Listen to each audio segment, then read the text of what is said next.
હજીરા ખાતે વન અને પર્યાવરણ મંત્રી મુકેશભાઈ પટેલના હસ્તે એએમએનએસ કંપનીના CSR ફંડમાંથી 84 તાલુકાના સુવાલી અને હજીરા ગામમાં વિવિધ કામોનું ખાતમુહૂર્ત લોકાર્પણની સાથે હજીરા અને આસપાસના વિસ્તારની 100 દીકરીઓ મહિલાઓને ક્રેન ઓપરેટર બનાવવા કંપની દ્વારા પ્રશિક્ષણ અપાઈ રહ્યું છે। વન અને પર્યાવરણ રાજ્યમંત્રી શ્રી મુકેશભાઈ પટેલના હસ્તે આર્સેલર મિત્તલ નિપ્પોન સ્ટીલ કંપનીના CSR ફંડમાંથી 84 તાલુકાના સુવાલી અને હજીરા ગામમાં કરવામાં આવેલ વિવિધ કામોનું લોકાર્પણ અને ખાતમુહૂર્ત કરાયું હતું। વન અને પર્યાવરણ મંત્રી મુકેશભાઈ પટેલના હસ્તે સુવાલી ગામમાં 125 સોલાર સ્ટ્રીટ લાઇટ તેમજ હજીરા ગામમાં ક્રિકેટ ગ્રાઉન્ડનું ઉદ્ઘાટન અને કોમ્યુનિટી હોલના કામનું ખાતમુહૂર્ત કરાયું હતું। આ વેળાએ મંત્રી અને ધારાસભ્યના હસ્તે એએમએનએસ ઇન્ડિયા રૂરલ હજીરા કાંઠા વિસ્તાર Udaan inter village cricket premier league cricket ટુર્નામેન્ટના વિજેતા ટીમ અને ખેલાડીઓને ઇનામ વિતરણ કરાયું હતું। આ પ્રસંગે મંત્રીશ્રીએ જણાવ્યું હતું કે કેન્દ્ર રાજ્ય સરકારની પ્રોત્સાહિક વિકાસ નીતિને પરિણામે પ્રતિષ્ઠિત કંપનીઓ દ્વારા થતા મોટા રોકાણને કારણે હજીરા વિસ્તારમાં વિકાસને વેગ મળી રહ્યો છે। કંપનીઓના CSR ફંડ થકી આજુબાજુના ગામોમાં રોડ, રસ્તા, પીવાના પાણી, આરોગ્ય સહિતની સુવિધાઓ ઉપલબ્ધ થઈ રહી છે એમ જણાવી એએમએનએસ કંપની દ્વારા સુવાલી અને હજીરા ગામના લોકોનું જીવન ધોરણ સુધારવા માટે થઈ રહેલા વિવિધ વિકાસના કામો બદલ અભિનંદન પાઠવ્યા હતા અને ગ્રામોત્થાનના ઉમદા હેતુને બિરદાવ્યો હતો।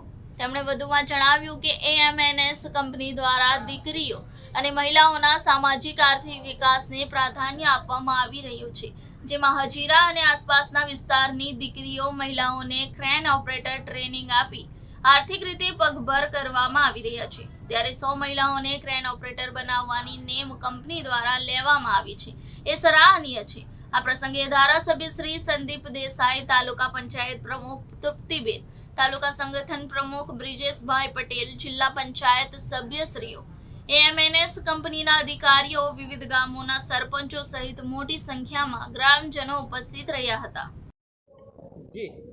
જી આપનું નામ, આપનો પરિચય। મારું નામ દીપ્તિ જગદીશભાઈ પટેલ છે। હું જૂના ગામની રહેવાસી છું અને મેં ડિગ્રી એન્જિનિયરિંગ પાસ કર્યું છે 2024માં અને ત્યાર પછી મને આટલી ટ્રેનિંગ માટે ઓફર કરી છે ક્રેન ઓપરેટર માટે, તો મેં ઘણી ખુશ છું। તમે ટ્રેનિંગ કેટલા દિવસની હતી ને કઈ જગ્યાએ તમે ટ્રેનિંગ લીધી? અમારે ટ્રેનિંગ માટે 3 મહિનાનો સમય આપ્યો છે અને તે પૂરી થવા આવી છે અને તે અમારે પ્લેટ મિલમાં છે, પ્લાન્ટ જ્યાં પ્લેટ બને છે અને તેમાં અમારે crane operator as a female crane operator કામ કરું છું। આજે મિનિસ્ટર દ્વારા તમને અપોઇન્ટમેન્ટ લેટર આપવામાં આવ્યું છે।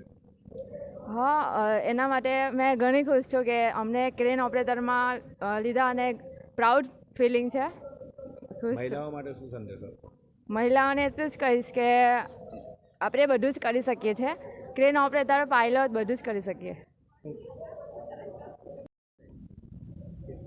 આજે હજીરા વિસ્તારની અંદર એએમએનએસ દ્વારા CSRના જે કામો થયા હતા એનું લોકાર્પણ, ખાતમુહૂર્ત આજે કરવામાં આવ્યું છે। હજીરા નોટિફાઈડ દ્વારા ડિસેલિનેશન પ્લાન, જે 40,000 TDS જેટલું ખારું પાણી અને મીઠું કરવાનો પ્લાનનું પણ આજે ખાતમુહૂર્ત જ્યારે કર્યું છે, ત્યારે આજે એએમએનએસ દ્વારા એક અનોખો કાર્યક્રમ, જે મહિલાઓને પગભર કરવાનું કામ એ એએમએનએસ કર્યું છે। આજે 100 જેટલી દીકરીઓને ક્રેન ઓપરેટર તરીકે ટ્રેન કરીને આજે 30 જેટલી દીકરીઓને પરમેનન્ટ નોકરી માટેનો ઓર્ડર આજે એએમએનએસ દ્વારા આપ્યો છે। દેશના પહેલો પ્લાન, સ્ટીલ પ્લાનની અંદર પહેલો પ્લાન એવો હશે કે જ્યાં મહિલા પોતે ક્રેન ઓપરેટિંગ કરીને આજે એક ઉત્તમ ઉદાહરણ એએમએનએસે પૂરું પાડ્યું છે।